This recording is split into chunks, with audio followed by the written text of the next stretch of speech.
Hello everybody, it's I, you can hear 811, and today is a very special day because as of right now, Half-Life 2, the classic Half-Life 2 has turned 20 years old, and I figured it would only be fair for me to do a special video today. So without further ado, this is my Half-Life 2 20 years later video. But first, I'll just give you a really brief recap of how the game came to be.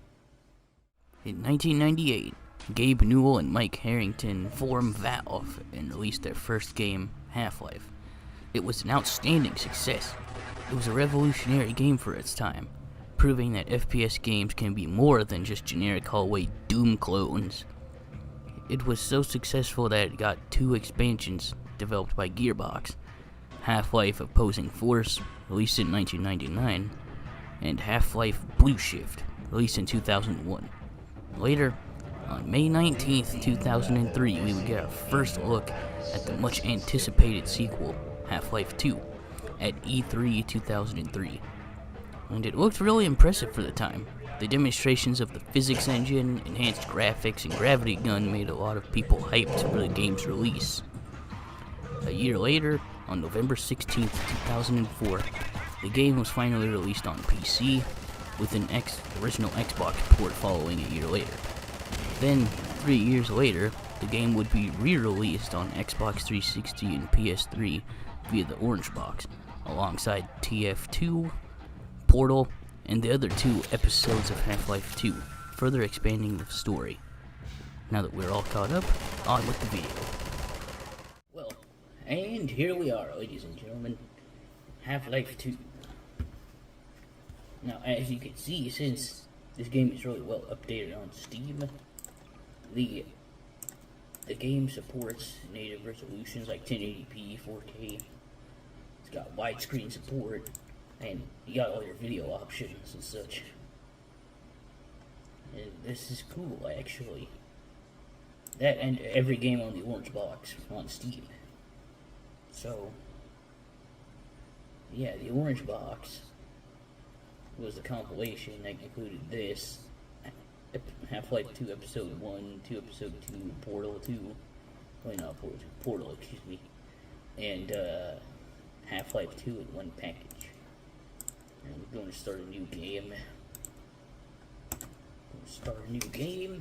And let's get into this. Now, I'm going to be playing a good bit of this game, because I don't want the video to be too long. Rise and shine, Mr. Freeman. Rise and shine. Now, I will say right now that the animation still does really hold up after all these years. On this game, this opening cutscene still slaps hard. The right man in the wrong place can make all the difference in the world. So wake up, Mr. Freeman. Wow, I really love this opening. Like, when I was younger, when I was in high school, I first played this game on the Orange Box. I will say, for a 360 game, it controlled really well. And on PC, it's even better. I mean, imagine in 2004, today this would look like an early Xbox 360 title, but this was 2004. And when people saw this, 20 years ago, their minds would blow. And graphically, it was like nothing they'd ever seen before at that point. Because, Halo 2 and Star Wars Battlefront came out the same year. And both of those still don't even look as great graphically as this. Look at this. Man, this is giving me huge 1984 vibes.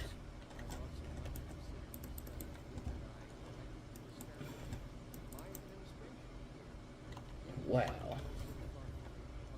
Like, the way of storytelling is great. Man, this is great. Wow, this game is great. Like, if you play Gary's mod, you will know this stuff because, you know, you might have loaded up these maps in Gary's mod. Overwatch stopped our train in the woods and took my husband for questioning. Like, man. They said he'd be on the next I mean, Half-Life 2. Without Half-Life 2, Gary's mod wouldn't exist.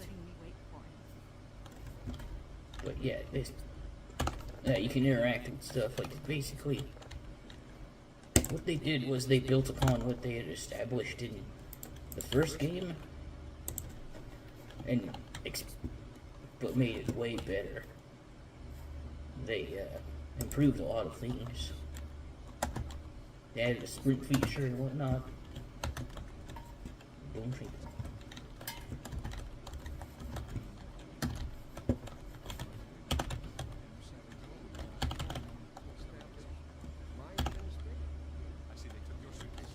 Yeah.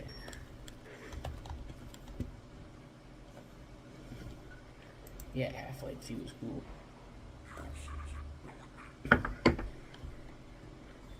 Yeah, there we go.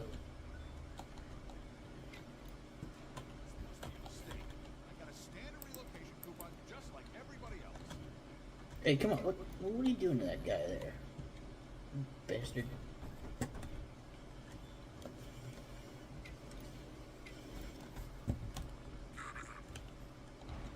Okay, whatever you say, dude.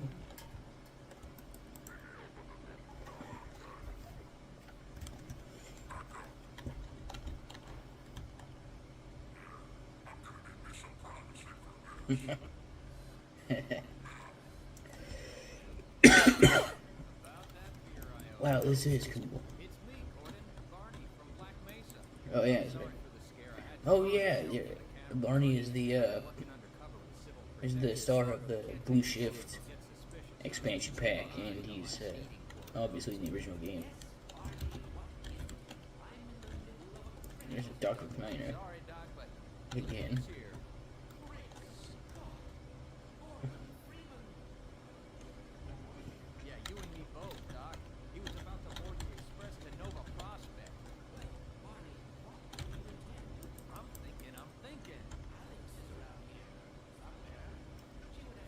I mean, I kind of wish Valve would have just made Half-Life 3 already, but no, they made Half-Life Alyx, and they made it a fucking VR exclusive. Well, not everyone can afford VR, Valve. A lot of people these days in this country can't even afford basic necessities, like food. Like, they have to choose between Christmas presents or food. Yeah, Trump, America, great game. I hope he wins. By the time you watch this, he won. This is awesome. That would be awesome, but whatever. I'm not gonna let politics ruin my life too much. Damn. I guess like those damn slobs were drinking a lot of beer in the alleyway. Just the only thing that's missing is sunflower seeds. Slavics. Anyway.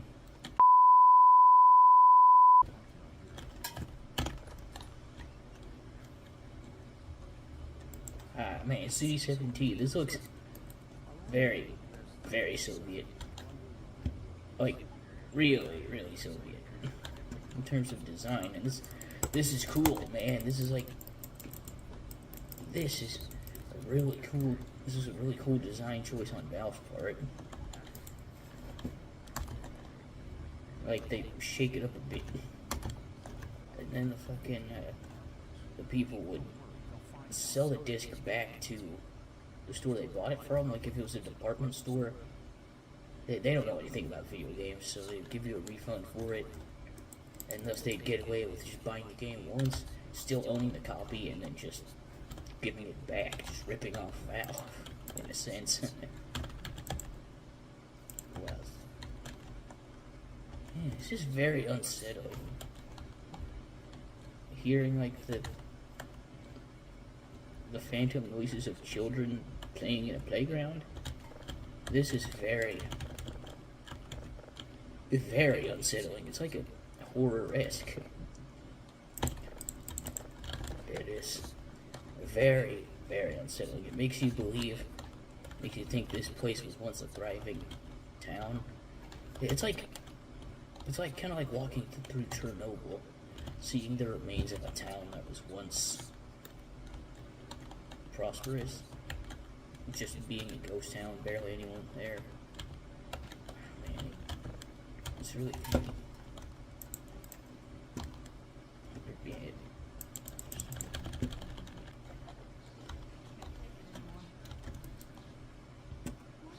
Man, a lot of people still praise the face animations, like how decent how good they look. I mean, Valve really did have a good process for, especially with Left 4 Dead 2. They had like face models, and they properly animated them and rigged them so that they could. Oh man, the Source engine was capable of a lot of things. Oh yeah, fuck television. Yeah. Wow, that is still cool, man. That is still really cool.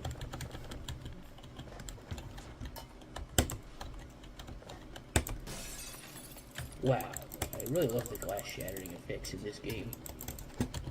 Now this is where it gets good. Man, the soundtrack, oh man, the soundtrack really does complement this whole game.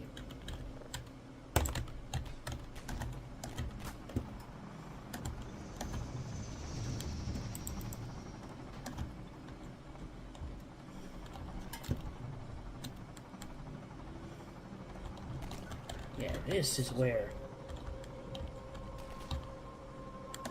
Man, this is nuts. You still have no guns at all. No weapons, nothing. You just gotta run away from these douches. Man, it's a pretty exhilarating moment. Oh, God, recorded. Ah, shit, recorded.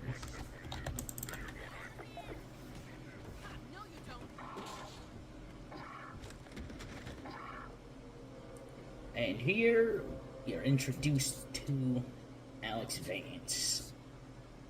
Dr. Freeman, I presume. Better hurry.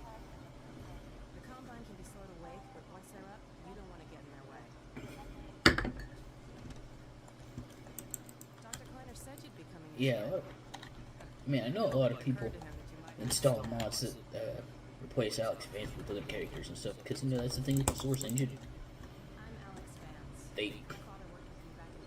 Since they handed out software development kits with the game, people could make maps and like other stuff for their games really easily. And the Hammer level editor is, albeit I don't know how to use it myself, but I would try to learn how to make a map.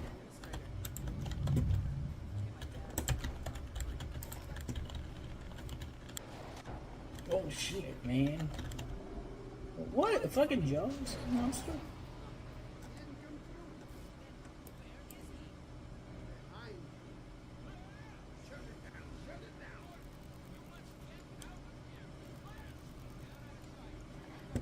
Wow, that was insane.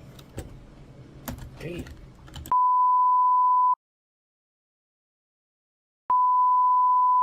Alright, and now I am back. After this brief interruption. Now this is where the game really gets really good. Yeah, this...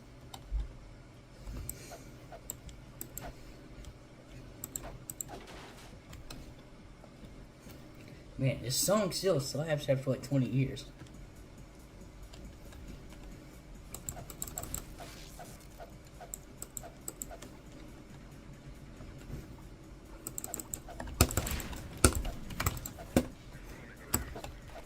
I love loading this part into Gary's mod and just using whatever freaking weapons I want.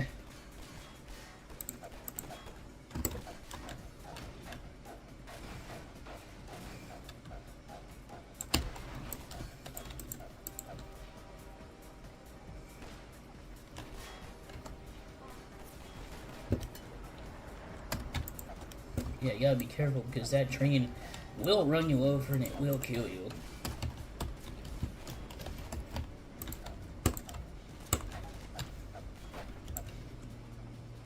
Speed run.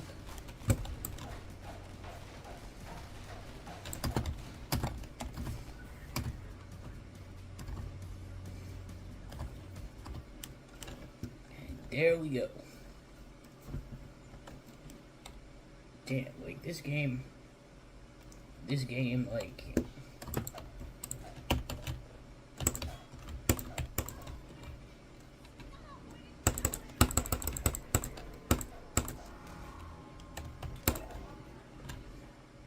I finally got a gun.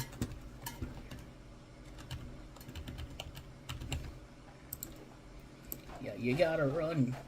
The Combine are coming. The Combine are coming. Melee weapon.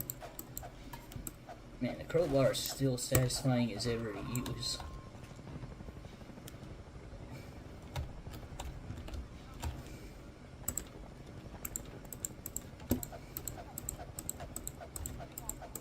I remember the first game having a lot of, like, some of it had some platforming sections. This game, I don't know if it has as much platforming.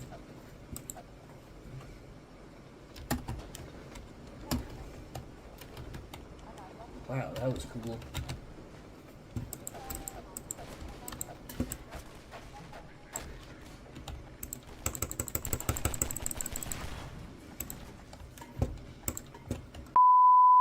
Right, now I've just skipped ahead to the water hazard section because this is a very, very memorable section of the game. I know it's a bit cheating, but you know what? Fuck you, it's my video. I can do what I want.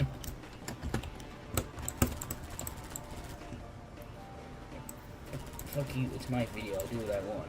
How about that? You Valve elitists. I can do what I want. Some of you Valve fanatics are just strange.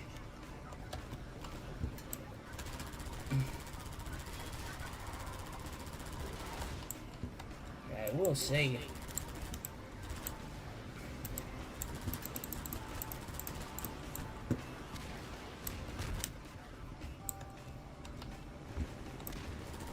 this is a cool section of the game. And you know, even nowadays you could run this game on a very low-end PC and it'll still run just fine. Like, I could run this on my old crap top from 2013, 2014. I could even play this game on my grandma's old computer in the basement and it'll run just fine. And if you're a Linux user, it is nice that the game natively supports Linux, and by extension SteamOS.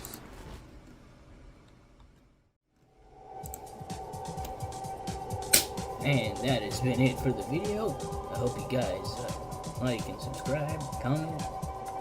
This has been Nick, and I'll see you guys next time for more content. Cheers. And everyone, have a happy Thanksgiving.